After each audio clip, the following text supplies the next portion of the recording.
Coach, whenever you're ready, we'll begin with an opening statement, then open up to questions. Excited about the game tomorrow, SEC ACC Challenge. So this was not something that we were able to set up on our own. If that were the case, I don't know that I would want to play them Louisville right now. But we don't have control of that, so we move forward, and we excited about the opportunity to play another top 25 program and continue to build as a unit. You guys have had some measuring stick games lately with Arizona and Yeah. Michigan. What have you learned over that stretch, and what are you hoping to see? Obviously, you want to win, but what are you hoping that you really need to see tomorrow? Yeah, I think it was like freeing for me when I decided, you know what, I'm going to use non-conference to learn about my team. I'm not going to allow the outside to say this is what my team should be. Let me just figure this thing out as we go. And that has really helped us. And so, yeah, we coach games to win, and our players play to win. But the tournament in the Bahamas and the game before with Temple and then the game against Little Rock, they've been great opportunities for me to see my team play against different styles, different sizes, different philosophies, and figure out a way how to dictate and disrupt. You know what I mean? So, and then score points more than them. So that's the name of the game for us. Luckily for us, you know, we're going to hang our hat on the defensive end. I think we got a chance to be in any game as long as we're not giving up 80 points like we did to Oklahoma. You know, we really got to just sit down and guard. And our team is starting to really like that and buy into that role. So that's going to be good for us moving forward. Yes, good getting a game in before tomorrow. A life without KK on the court, just trying to see what you have on the bench there. Yeah, I mean, you know, it's just again, it's unique for me. But as a head coach, we have to pivot, and so, you know, when she got hurt in the Michigan game, we had to pivot with 3 more quarters left right then and there, and to come out and. You know, I know the score said 11, but, you know, we were up 20 for most of the game until they hit a couple threes at the end. You know, for me, I thought our team did a good job. Now, then we had Little Rock. But really, after Little Rock was the first time we were able to sit and say, okay, this is what's going on.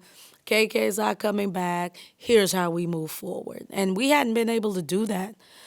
Because when we got back, it was Thanksgiving, and then we had to get ready for Little Rock. So this was our first true time to reset and say, okay, moving forward, this is what it's going to look like. And that was probably refreshing for everyone. Maddie and Snedo were both talking that stretch since the Oklahoma game, and really kind of learning. The team's been learning at each other, and that's really helped with the defense. Is there something to that in learning teammates and that helping with the defense? Yeah, a lot. Connectivity is really the ingredient for our defense. You know, we can't dictate and disrupt anybody if we don't do it together. So for us, it's almost like on a string. We need everybody to, you know, be involved and be locked in. And I thought that's why you play in those tournaments. You know, obviously everyone likes to go to somewhere tropical, but at the same time too, like you have to figure out, it makes your team have to trust each other. You don't have a lot of prep.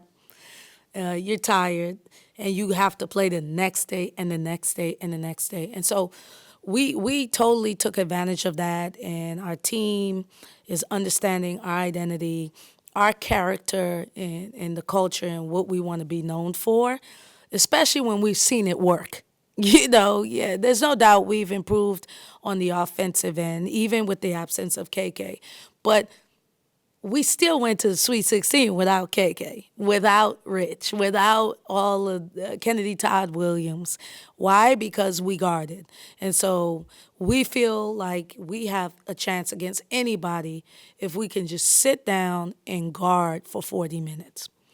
Just looking at this Louisville team, how are they going to test you? What do they bring? Well, you know, it's interesting. Like, I watched them, and they kind of look like us. You know, a lot of new pieces, athletic, aggressive. They like to get after it defensively as well. They like to have fun offensively, and I think it's going to come down to which team wants to impact their will the most in their own way. So, I look at our statistical numbers, and we're almost identical in every category. So, if fans are wondering if they should come to this game, they should come. It's going to be a great game. Oklahoma was like a completely different style than us. That's not, Louisville is more like us. So it should be a knockdown, drag out. Coach Walsh has won a lot of games, and his program has been successful. I think last year they had been to the Elite Eight like, I don't know, 6 times or whatever. So, and for me, I'm trying to build our program in that light. And so it should be a fun game. I think it's going to be a test of wills, and we're going to have to keep them off the glass just like how they're going to keep us off the glass. I mean, I'm telling you, we're playing our twin. So, and that wouldn't have been the case if it weren't for the portal. I thought both programs went in the portal and got what they needed, and have returners that understand. They have Cochran. We have Maddie. They have pieces that return. We have pieces that return. But then they have key transfers just like we do, and looking forward to it. The players were in here kind of talking about you showing them those numbers. Mm-hmm. Is that something that you do regularly? Do you use why is that important? Well, I just think, men lie, women lie, coaches lie, numbers don't lie. Statistics don't lie. Statistics, that's the data. And I have a friend, he always says, don't get emotional, read the data. And so it sticks, it's real. And when you look at the numbers, you understand how they get points. A little different from how we get points, but still the goal is the same. We both want to rebound, run, and share the ball, And so that is why I'm excited to go up against a team like this early in the season. Another great challenge for us to figure out what I have in the locker room. I told you all, after Oklahoma, I said I was going to go in that locker room and really learn about my team. And they learned about themselves. And that's how we're looking at this game as well, because ultimately we want to be dancing in March and going beyond and continuing to build our program like the Louisvilles. Snowden was in here saying that, you don't get a lot of these 8 p.m. tips early in the season. You get some for conference play, but she liked kind of that extra 2 hours. She felt, probably so they could what's sleep. The coach does it matter at all? I hate it. If I could play at 9 o'clock in the morning, I would do so, because I don't want to go through the anxiety of the day. I want to just get after it, y'all. And so the fact that I have to sit on it and watch more film, like how much more film can I watch?